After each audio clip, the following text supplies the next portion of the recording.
The story did not explode inside a palace corridor. It did not begin with a royal statement. It did not begin with Balmoral. It began with something far more uncomfortable, a father reportedly realizing that the future he imagined for his children may already be slipping through his fingers. And according to royal insiders, that realization has Prince Harry facing a painful question he never expected to ask. What happens when the life you ran away from becomes the very life you desperately want your children to have? Palace courtiers set in motion the process of stripping him and his family of their titles. Already, King Charles has blocked the Sussexes' plan to visit him in Britain because he wants to enjoy the summer, as opposed to having it ruined. Something is happening that is drawing him back to, family, seeing his father before it's too late. Harry trying to not repeat history. So there is a strong pull that he is feeling right now. Harry is furious about making Archie and Lily celebrities, and the most recent example of which is Meghan selling candles that smell like Archie. He's been lured away from what he was born to, and that is to be a Prince of Britain, to be a part of the royal family. She's taking him over to California, and he's a ship adrift. He's got no purpose, he's got no direction home, his family don't talk to him. Getting back to the UK and having his children meet their grandfather.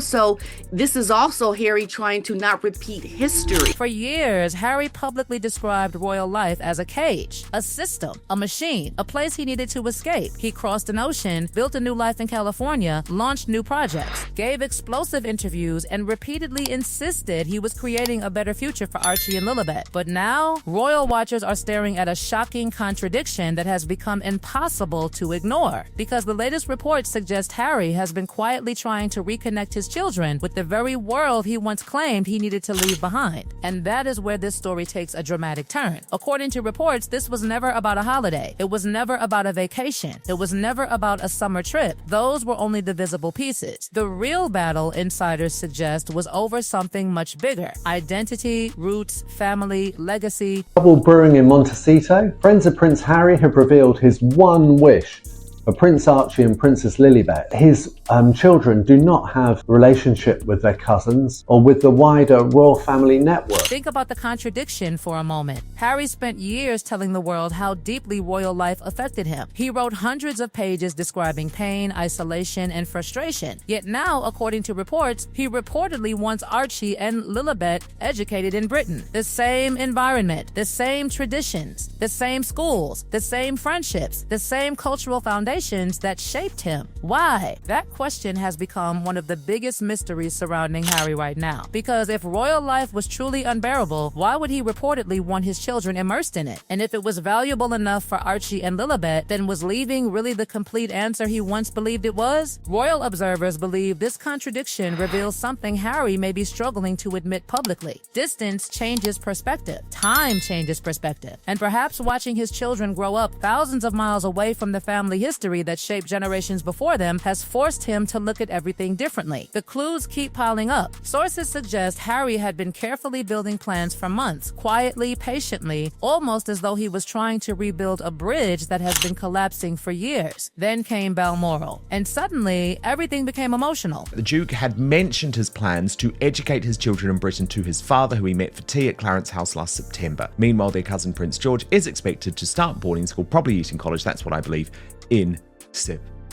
Balmoral was never just a destination. Anyone who understands royal history knows that. Balmoral is memory. It is tradition. It is family. It is where generations gathered away from cameras, where relationships were strengthened behind closed doors, where children became part of family stories that lasted decades. According to reports, King Charles had reportedly been setting aside time for Archie and Lilibet, and that detail hit royal watchers particularly hard, because there is a reality nobody can ignore. Time moves forward. Every summer that passes is one less opportunity. Every birthday missed is one less memory created. Every gathering skipped becomes another empty space that can never truly be replaced. And according to people following this story closely, Harry understood exactly what was at stake. That is why what happened next became so explosive, because suddenly the focus shifted away from travel plans and directly onto the children themselves. The argument reportedly became bigger, much bigger. Questions emerged from every direction. Who gets to decide where Archie and Lilibet build their future? future? Who gets to decide which side of the Atlantic shapes their identity? Who gets to decide what family means? And perhaps most importantly, who has the power? Those questions created a storm that nobody could ignore. According to reports and commentary surrounding the situation, tensions allegedly reached extraordinary levels. Balmoral became symbolic. The real issue was never the castle. The real issue was access, connection, belonging. While Prince George, Princess Charlotte, and Prince Louis continue building childhood memories together, Archie and Lilibet remain thousands of miles away. Different schools, different experiences, different lives, and that comparison has become impossible for royal watchers to ignore because childhood relationships matter, cousin bonds matter, shared experiences matter. Harry knows that better than almost anyone. He grew up surrounded by family traditions. He understands how powerful those memories become later in life, which is why observers believe this situation cuts so deeply. The irony is almost impossible to miss. Harry spent much of his life describing what it felt like to stand outside looking in, to feel overlooked, to feel disconnected, to feel separated from the center of royal life. Now, according to commentators, he may be watching his own children experience a completely different version of that same distance, not because of palace rules, not because of royal protocol, but because of decisions made over many years. And that realization may be the most painful part of all, because sources increasingly suggest that what Harry wants most is no longer revenge, headlines, court battles, or public victories. It may simply be connection. Connection between his children and their grandfather. Connection between cousins. Connection between two worlds that seem to be moving further apart every year. And as this story continues unfolding, one question hangs over everything like a shadow. If Harry truly believes time is running out, how far is he willing to go to change the future before another summer quietly slips away forever? And that is where this story becomes genuinely difficult to watch, because according to royal watchers, the issue is no longer about who was right 6 years ago. It is about consequences, quiet consequences, the kind that arrive slowly, almost unnoticed, until one day they are impossible to ignore. Harry once described himself as the outsider, the one standing slightly behind, the one looking through a window at a life that seemed just beyond reach. But now, according to the reporting and commentary surrounding this situation, he may be confronting a painful realization. His own children are growing up separated from an entire side of their family history, and unlike the grievances he once had with the institution, this situation has no clear villain. Commentators have increasingly focused on one uncomfortable detail. The children are no longer toddlers. Archie is reaching the age where memories become permanent. Lilibet is entering the years where relationships start to shape identity. These are the years that cannot be recreated later. You cannot rewind childhood. You cannot manufacture cousin bonds at 25 years old. You cannot recreate summers that never happened. And according to people following the story, that reality may be weighing heavily on Harry. The discussion reportedly became even more complicated when commentators began suggesting that the disagreement was not really about media attention or travel logistics. Instead, they argued that the children's future location carries enormous significance. California is not simply where Harry and Meghan live. It is where their entire current life exists. Their social circles, their business opportunities, their professional identities, their future plans. Everything is rooted there. From that perspective, any move that brings the children closer to Britain potentially changes much more than a school address. It changes leverage. It changes influence. It changes the entire balance of a family's future. That is why royal watchers believe the argument became so intense, because both sides may believe they are protecting the children while simultaneously pulling them toward completely different futures. And while that battle reportedly continued behind closed doors, something else happened that quietly captured attention across royal circles. A wedding. Not a scandal, not a confrontation, not a headline war, a wedding. Peter Phillips gathered family members together for a private celebration. The king was there, senior royals were there, relatives came together, shared moments, created memories, and carried on with life. What struck observers was not who attended, it was who didn't. There were no dramatic statements, no public complaints, no explosive exchanges. The event simply happened. The family gathered. The photographs remained private. The celebration ended. Life moved forward. And according to many royal commentators, that silence spoke louder than any argument, because every year that passes seems to create another chapter that Harry and his children are not part of. Another family gathering, another milestone, another memory, another piece of family history forming somewhere far away. Meanwhile, William continues carrying out royal duties that he and Harry once shared. Events connected to Diana's legacy move forward. Family traditions continue.